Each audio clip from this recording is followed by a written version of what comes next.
Hello বন্ধুরা, welcome to my channel নমিতার রান্নাঘর। আজ আমি তোমাদের একটা ডেজার্ট রেসিপি শেয়ার করছি। সেটা হচ্ছে ছানার জিলিপি। ছানার জিলিপি খেতেও খুব টেস্টি, বানানোটাও দেখবে খুবই ইজি। তোমরা এটা সামনে হোলি আসছে, হোলিতে বানিয়ে নিজেদের মধ্যে, বন্ধুদের মধ্যে ডিভাইড করে খেয়ে খুব আনন্দ পেতে পারবে।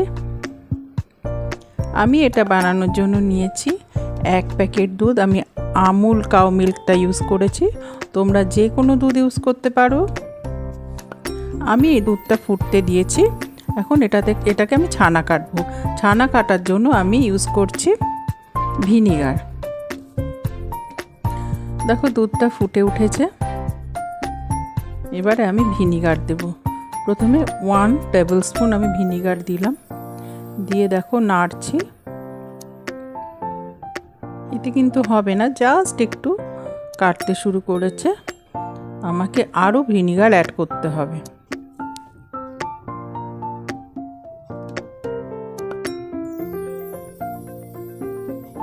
এবার আরেক টেবিল স্পুন আমি ভিনিগার অ্যাড করলাম। তোমরা এইভাবেই করবে, একবারে অনেকটা দিয়ে দেবে না, তাহলে ছানা কাটবে কিন্তু টক হয়ে যেতে পারে। যতটা দরকার ততটাই ইউজ করবে। দেখো এবার ছানাটা কিন্তু ঠিকঠাক কাটতে শুরু করেছে।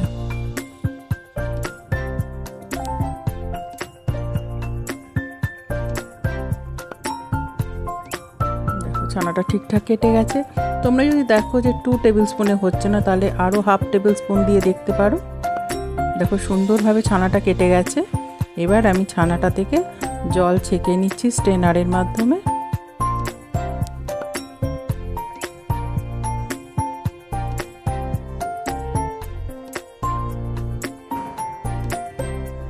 আমার স্ট্রেনারটা একটু ছোট বলে অসুবিধে হচ্ছে, তোমরা একটু বড় ইউজ করো বা সাদা কাপড়ও করতে পারো।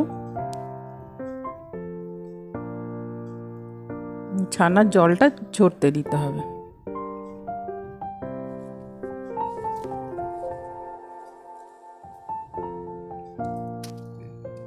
এবার আমি এর উপরে দিয়ে দিচ্ছি জল দিয়ে ছানাটাকে ভালো করে ধুয়ে নিচ্ছি, কেন তা না হলে টক ভাব থেকে যাবে।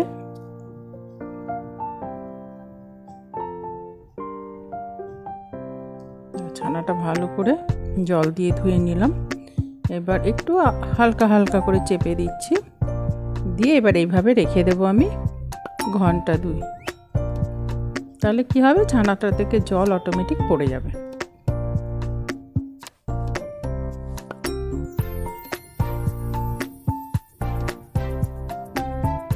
আমি এর জন্য নিয়েছি ছানা, নিয়েছি কর্নফ্লাওয়ার, ময়দা, আমুল দুধ, রিফাইন অয়েল আর চিনি, আর এখানে নিয়েছি খাবার সোডা।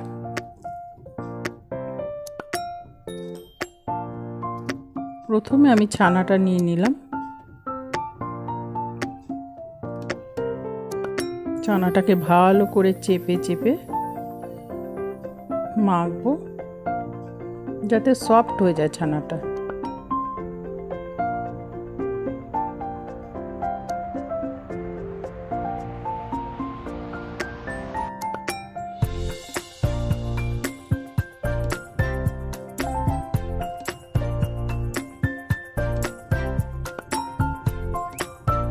এর মধ্যে একটু ঘি অ্যাড করে নিলাম।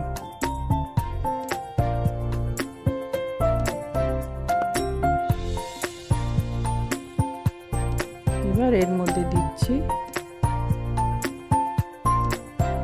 2 টেবিল স্পুন ময়দা, 2 table spoon cornflour, 2 table spoon Amul দুধ। এবার এটা ভালো করে মাখবো। এর মধ্যে দিচ্ছি 1 টেবিল স্পুন চিনি, আর আমি দিয়েছিলাম 1/4 টেবিল স্পুন খাবার সোডা। খাবার সোডাটা অবশ্যই ইউজ করতে হবে। এবার এটা আমি ভালো করে মাখালাম। যতটা সফট করা সম্ভব। ভালো করে মাখানো না হলে কিন্তু শেপ দিতে অসুবিধে হবে, ফেটে যাবে। তোমরা যদি দেখো কোনো কারণে বেশি ড্রাই হয়ে গেছে বা বেশি নরম হয়ে গেলে আর একটু একটু করে কর্নফ্লাওয়ার আর ময়দা অ্যাড করবে, অল্প করে, বেশি দেবে না। আর যদি বেশি টাইট হয়ে যায় তাহলে যে ছানার জলটা আছে ওটা অল্প একটু মিশিয়ে ভালো করে মাখিয়ে নেবে, তাহলে প্রপার শেপ দিতে পারবে। দেখো আমি লেচি বানিয়ে নিয়েছি, এবার সেগুলো থেকে শেপ দিচ্ছি।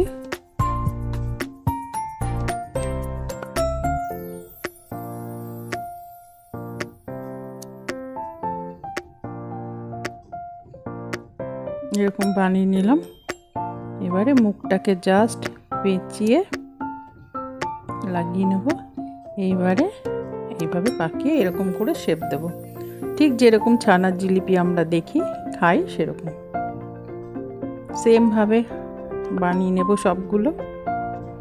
দেখো লিচিটাকে এইভাবে ডলে ডলে লম্বা করে পাকিয়ে নিচ্ছি।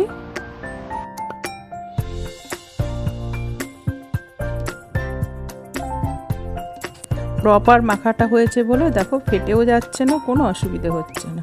মাখাটা কিন্তু প্রপার হতে হবে। মুখটাকে পেঁচিয়ে চেপে দিচ্ছি। এবার এইভাবে পাকিয়ে আবার ওই আগের মুখটার মধ্যে চেপে আটকে দেবো। দেখো এইভাবে আমি সব করে নিয়েছিলাম। এবার সাদা তেল গরম হলে গ্যাসের আঁচ পুরো কমিয়ে একটা একটা করে আমি ওর মধ্যে দিয়ে ভাজতে থাকবো। একটু লাল লাল করে ভাজবো।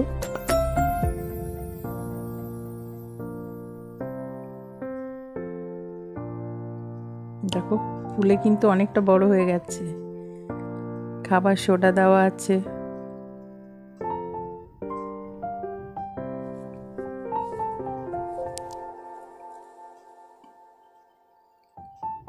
দেখো ব্রাউন করে ভেজে নিচ্ছি। ভাজা হয়ে গেছে।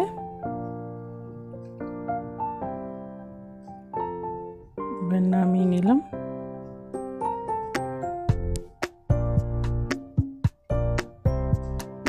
আরও 4টে হয়েছে, আমার টোটাল 9টা হয়েছে এক প্যাকেট দুধে। সবগুলো এইভাবে ভেজে নিয়েছি। এবার এগুলো একটু ঠান্ডা হোক, ততক্ষণ আমি চিনির শিরাটা তৈরি করে নিই। চিনির শিরাটা বানানোর জন্য আমি নিয়েছি 1 কাপ চিনি,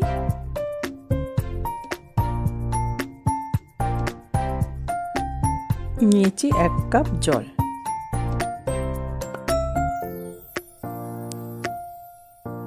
ভালো করে নেড়ে নেব। এর মধ্যে দিয়ে নিয়েছি 4-5টা এলাচ ফাটিয়ে দিয়েছি এর মধ্যে। দেখো ফুটতে শুরু করেছে। এটা কিন্তু বেশি গাঢ় হবে না রসটা, জাস্ট চিনিগুলো গলে গেলে একটু নেড়ে চেড়ে এক এক করে দিয়ে দাও। দেখো আমার শিরা রেডি হয়ে গেছে, আমি দিয়ে দিচ্ছি সব জিলিপিগুলো।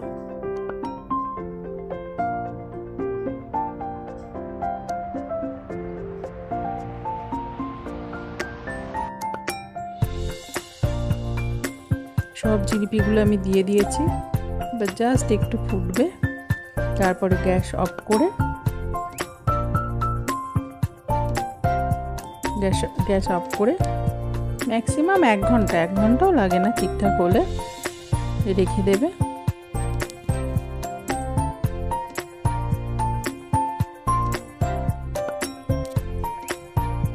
বন্ধ করে রেখে দিয়েছিলাম। দেখো ঠান্ডা হয়ে গেছে, আমার ছানার জিলিপি রেডি হয়ে গেছে। পুরো রসে ভর্তি, দেখো পুরো ভেতরে ঢুকে গেছে রসগুলো। সামনে হোলি আসছে বন্ধুরা, তোমরাও এইভাবে বাড়িতে বানাবে। এটা বানানোটা খুব ইজি। তোমরা যদি কেউ বানিয়ে থাকো কীরকম হয়েছে আমাকে অবশ্যই জানাবে, আমি এটা আশা রাখবো। দেখো আমার ছানার জিলিপি রেডি। বন্ধুরা আমার রেসিপি যদি তোমাদের ভালো লেগে থাকে তোমরা লাইক করো, শেয়ার করো, আমার চ্যানেলটা সাবস্ক্রাইব করে আমার পাশে থেকো। তোমরা সবাই খুব ভালো থেকো। তোমাদের জন্য আগাম হোলির শুভেচ্ছা।